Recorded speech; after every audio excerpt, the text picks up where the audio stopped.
Hai, aku Deniza. Hari ini aku mau nge-review film berjudul Upstream. Nah, secara singkat, film Upstream ini tuh mengangkat realitas sosial yang sangat dekat nih sama kehidupan kita saat ini. Salah satu karakter yang menurut aku menarik banget dan perlu dibahas yaitu adalah Gauzile. Seperti yang aku bilang, Gauzile ini merupakan seorang pria yang berumur sekitar 40 tahunan. Nah, dia dulu bekerja di sebuah perusahaan bergengsi dan menjadi pegawai tetap dan juga memiliki jabatan sebagai kepala departemen di perusahaan tersebut. Nah, dia itu terkenal sebagai sosok yang rajin, cerdas, berdedikasi. Sebelum kehidupan dia berubah, dia itu dulu hidup dalam kestabilan, mulai dari finansial, emosional, ataupun sosial. Namun segalanya itu berubah ketika perusahaan Gauzile ini memutuskan untuk melakukan efisiensi, sehingga ia dipecat tanpa ada alasan yang jelas, sehingga sulit untuk dia mendapatkan pekerjaan yang layak untuk memenuhi kehidupan sehari-hari. Namun karena kondisi keuangan yang mendesak, dia akhirnya memutuskan untuk mengambil pekerjaan sebagai kurir pengantar makanan berbasis aplikasi daring. Nah, tentunya pekerjaan ini tuh menuntut banyak hal ya, mulai dari waktu, fisik, tenaga, serta ketahanan mental yang tinggi terhadap tekanan algoritma yang ada dalam aplikasi tersebut. Apa sih yang terjadi sama Gauzile ini?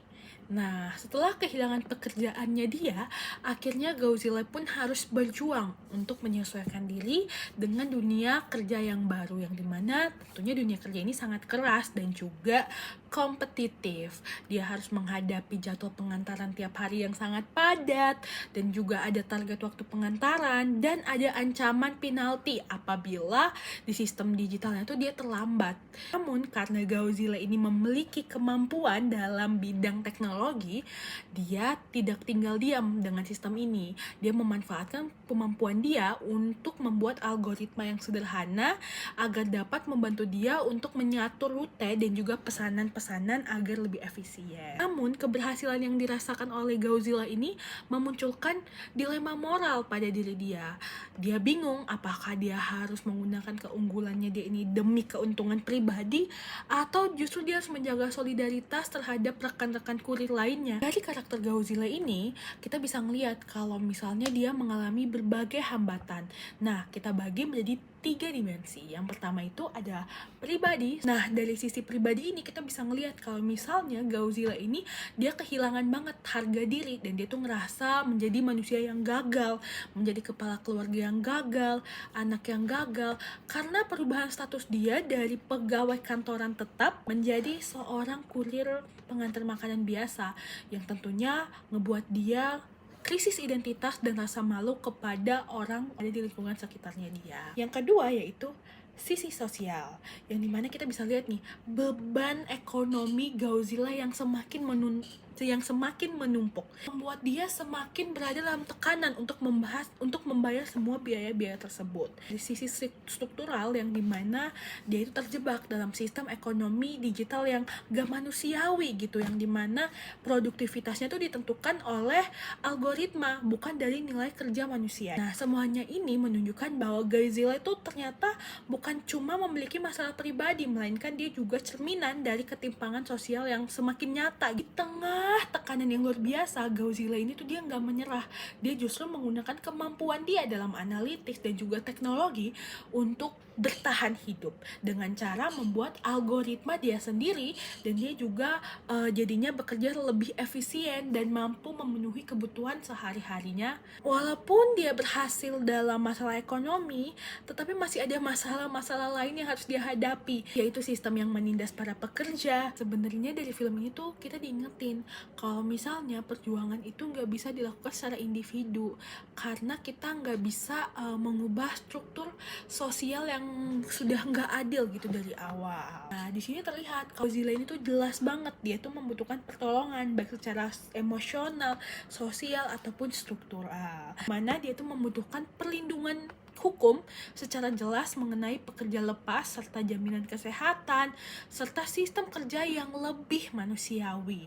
Nah, di dalam film ini tuh menunjukkan kalau misalnya sesama kurir itu mereka tuh menunjukkan bentuk simpati dan solidaritas. Kalau misalnya aku jadi Gauzile, aku kayaknya bakal ngapain ya?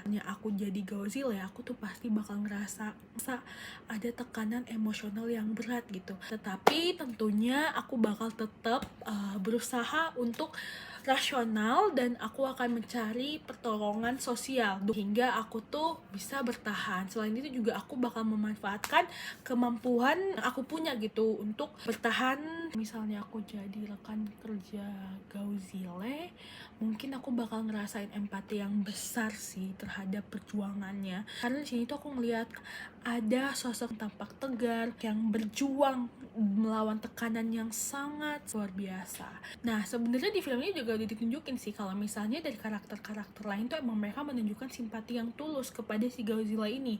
Mereka tuh saling berbagi pengalaman. Sebenarnya Upstream ini tuh dia mampu mengaktifkan sistem empati di dalam penonton. Ketika kita menyaksikan film tersebut, kita bisa melihat gitu penderitaan yang dialami oleh Godzilla. Ternyata ada dua bentuk empati yang terbangun. Yang pertama itu adalah empati efektif, yang dimana dia itu kemampuan untuk merasakan emosi karakter tersebut, dan yang kedua itu adalah empati kognitif, yang dimana kemampuan kita untuk memahami alasan atau konteks dibalik tindakan-tindakan yang dilakukan oleh karakter di film tersebut. Melalui karakter Godzilla ini tuh aku jadi banyak belajar mengenai arti empati dan juga ketahanan, yang dimana aku menyadari kalau misalnya empati itu bukan cuma merasa kasihan, tetapi juga bisa memahami, menghargai, jika bisa kita melakukan tindakan membantu gitu untuk mempertahankan dan meningkatkan rasa empati yang kita punya. Tentunya aku perlu untuk berlatih mengenai mendengarkan tanpa menghakimi, mencoba melihat dari berbagai sudut pandang orang lain, dan tentunya mengubah empati menjadi tindakan nyata dalam kehidupan sehari-hari. Karena empati adalah jembatan antara hati manusia dan juga kesadaran sosial, dan sesuatu yang semakin kita butuhkan di dunia individualistik ini. Nah, melalui perjalanan Godzilla tentunya di film Upstream ini tuh menunjukkan kalau misalnya setiap perjuangan manusia itu memiliki dimensi emosional, moral, dan neurologis yang saling berkaitan. Sekian dari aku, semoga pembahasan film ini bisa membuat kalian mendapatkan insight baru dan bisa kalian tanamkan di kehidupan sehari-hari. Aku Deniza, aku pamit. Terima kasih.